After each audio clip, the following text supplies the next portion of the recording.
নমস্কাৰ এই মুহূৰ্তত লৈ আহিছো এটা ডাঙৰ খবৰ পুনৰ খৰব হৈছে অখিল গগৈ বিজেপিৰ বিৰুদ্ধে আৰু এবাৰ অখিল গগৈ মন্তব্য কৰিছে যে বিজেপি চৰকাৰৰ দিনা এবাৰ সংখ্যালঘুসকলে ভয়ে ভয়ে জিয়াই থাকিব লগা হৈছে বিজেপি চৰকাৰৰ দিনটোত এবাৰ সংখ্যালঘুসকলে দাড়ি ৰাখিব পৰা নাই মূৰত তেওঁলোকে টুপি পিন্ধিব পৰা নাই আৰু সংখ্যালঘু লোকসকল এতিয়া ভয়ে ভয়ে জিয়াই থাকিব লগা হৈছে এয়াই নেকি বিজেপিৰ দপদপনি সবিশেষ লৈ আহিছো এই মুহূৰ্তত আৰু পুনৰ বিজেপি চৰকাৰক সমালোচনা বিধায়ক অখিল গগৈ সংখ্যালঘু ৰাইজৰ বাবে শত্ৰু হৈছে বিজেপি আৰু সংখ্যালঘু ৰাইজৰ বাবে শত্ৰু হৈছে বিজেপি অখিল গগৈৰ বিস্ফোৰক মন্তব্য বিজেপি চৰকাৰৰ দিনতে অসমৰ সংখ্যালঘু ৰাইজৰ অৱস্থা বেয়া হৈ গৈছে বিজেপি চৰকাৰৰ দিনত নিজৰ ইচ্ছামতে টুপি পিন্ধিব নোৱাৰে দাড়ি ৰাখিব নোৱাৰে সংখ্যালঘু লোকে ডিব্ৰুগড় যোৰহাট চেন্নাই দিল্লী কেৰালা গুজৰাটলৈ যাবলৈ ভয় কৰা হৈছে সংখ্যালঘুসকলে অসমৰ সংখ্যালঘু লোকৰ নিজৰ জীৱনৰ নিৰাপত্তা নোহোৱা হৈছে বুলি উল্লেখ কৰিছে অখিল গগৈ এবাৰ বিজেপিক তুলাধুনা অখিল গগৈ আৰু অখিল গগৈ এবাৰ বিজেপিক লৈ কেইবাটাও বিস্ফোৰক মন্তব্য প্ৰদান কৰিছে যে বিজেপিৰ বাবে এবাৰ এনেদৰে সংখ্যালঘু লোকসকল ভয়ত জিয়াই থাকিব লগা হৈছে তেওঁলোকে ইচ্ছা কৰিবলৈ খাবলৈ পৰা নাই বা পিন্ধিব পৰা নাই এনেদৰে উল্লেখ কৰিছে এতিয়া অখিল গগৈ বিজেপি চৰকাৰৰ দিনত ভয়ে ভয়ে জিয়াই থাকিবলগীয়া হৈছে সংখ্যালঘু লোকসকল আৰু সংখ্যালঘু ৰাইজৰ বাবে শত্ৰু হৈছে নেকি বিজেপি চৰকাৰৰ দিনত অসমৰ সংখ্যালঘু ৰাইজৰ অৱস্থা বেয়া হৈ গৈছে বুলি উল্লেখ কৰিছে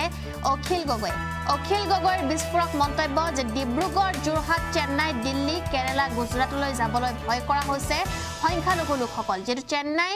দিল্লী কেৰালাটো আৰু গুজৰাটৰ দৰে এতিয়া পৰিস্থিতি সৃষ্টি হৈছে অসমৰ ডিব্ৰুগড় আৰু যোৰহাটত সংখ্যালঘু লোকসকল এই স্থানত যাবলৈ হলে দহবাৰ চিন্তা কৰে ভয় খায় বিজেপি চৰকাৰৰ দিনত নিজৰ ইচ্ছামতে টুপি পিন্ধিব নোৱাৰে সংখ্যালঘুৱে দাড়ি ৰাখিব নোৱাৰে সংখ্যালঘুৱে বিজেপি চৰকাৰৰ দিনতে অসমৰ সংখ্যালঘু ৰাইজৰ অৱস্থা অতিকৈ বেয়া হৈ গৈছে বুলি উল্লেখ কৰা হৈছে সংখ্যালঘু ৰাইজৰ বাবে শত্ৰু হৈছে বিজেপি অসমৰ সংখ্যালঘু লোকৰ নিজৰ জীৱনৰ নিৰাপত্তা নোহোৱা হৈছে এবাৰ সংখ্যালঘু লোকসকলৰ বাবে এনেদৰে বিজেপিক সমালোচনা অখিল গগৈ আৰু সংখ্যালঘু লোকসকলৰ হয় বিজেপিৰ বিৰুদ্ধে এনেদৰে মাত মাতিছে অখিল গগৈ আৰু সভাত এনেদৰে তেওঁ মন্তব্য প্ৰদান কৰিছে এই মুহূৰ্তত তেওঁ সেই মন্তব্য এবাৰ শুনাবলৈ চেষ্টা কৰিলে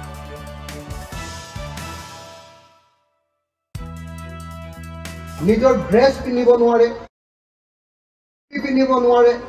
নিজৰ দাড়িগিটা নিজৰ জীৱনৰ নিজৰ ইচ্ছামতে দাড়ি ৰাখিব নোৱাৰে আজি অসমৰ প্ৰত্যেকজন সংখ্যালঘু ৰাইজ ভয়ে ভয়ে থাকিব লাগে নে নালাগে অসমত বিজেপি চৰকাৰৰ দিনতে অসমৰ সংখ্যালঘু ৰাইজৰ জীৱন আটাইতকৈ বেয়া অৱস্থালৈ গতি কৰিছে হয়নে নহয় ৰাইজ মই আপোনালোকক সুধিব খুজিছো আপোনালোকে চাপৰৰ পৰা যেতিয়া গুৱাহাটীলৈ যায় আপোনালোকৰ মূৰত যেতিয়া টুপি থাকে আপোনালোকৰ মুখত যেতিয়া দাড়ি থাকে আৰু আপোনালোকৰ যেতিয়া লুঙি থাকে আপোনালোকে তেতিয়া বাছত যাবলৈ আজিকালি ভয় কৰে নে নকৰে ভয় লাগে নে নালাগে লাগে নে নালাগে লাগে হয় নে নহয় গুৱাহাটীলৈ যাবলৈ ভয় লাগে লাগে ডিব্ৰুগড়লৈ যাবলৈ ভয় লাগে যোৰহাটলৈ যাবলৈ ভয় লাগে বেংগলৰলৈ কাম কৰিবলৈ যাবলৈ ভয় লাগে চেন্নাইলৈ যাবলৈ ভয় লাগে দিল্লীলৈ যাবলৈ ভয় লাগে কেৰালালৈ যাবলৈ ভয় লাগে আৰু গুজৰাটলৈ যাবলৈতো ভয় লাগে হয়নে নহয় তাৰমানে অহাৰ পাছত এজন মানুহে নিজৰ ড্ৰেছ পিন্ধিব নোৱাৰে নিজৰ টুপি পিন্ধিব নোৱাৰে নিজৰ দাড়িগিটা নিজৰ জীৱনৰ নিজৰ ইচ্ছামতে দাড়ি ৰাখিব নোৱাৰে তাৰমানে ইয়াত জীৱনৰ নিৰাপত্তা এই চৰকাৰখনে নাইকিয়া কৰি পেলাইছে হয়নে নহয়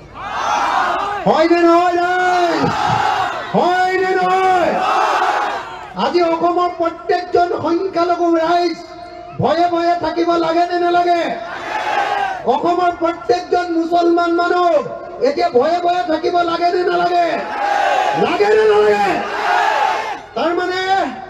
বিজেপি চৰকাৰে আপোনালোকক ভয় খুৱাইছে হয়নে নহয় বিজেপি চৰকাৰে আপোনালোকৰ জীৱনৰ নিৰাপত্তা নাইকিয়া কৰিছে হয়নে নহয় তেতিয়াহ'লে বিজেপি আপোনালোকৰ আটাইতকৈ ডাঙৰ শত্ৰু হয়নে নহয় মুছলমান মানুহ সংখ্যালঘু মানুহৰ আটাইতকৈ ডাঙৰ শত্ৰু হয় নে নহয় তেতিয়াহ'লে ব্ৰহ্মপুত্ৰত দলিয়াই পেলাব লাগিবনে নাই লাগিবনে নাই নাই চবে মতা নাই লাগিবনে নাই লাগিবনে নাই তেতিয়াহ'লে সাজু হওক 2026ৰ কাৰণে সাজু হওক সকলো বিৰোধী ৰাজনৈতিক দলক কৈ দিয়ক কংগ্ৰেছক কৈ দিয়ক ৰাইজৰ দলক কৈ দিয়ক অসম জাতীয় পৰিষদক কৈ দিয়ক CPI কৈ দিয়ক CPM-ক কৈ দিয়ক CPIM-ক কৈ দিয়ক যে তহঁতি গণ্ডগোল নকৰিবি তহঁতি একলগ হ আৰু 2026 চনত যদি আমি বিজেপিক খেদিব নোৱাৰো আমি মানুহ হিচাপে জীয়াই থকাটো সম্ভৱপৰ নহ'ব হয় নে নহয় হয় নে নহয়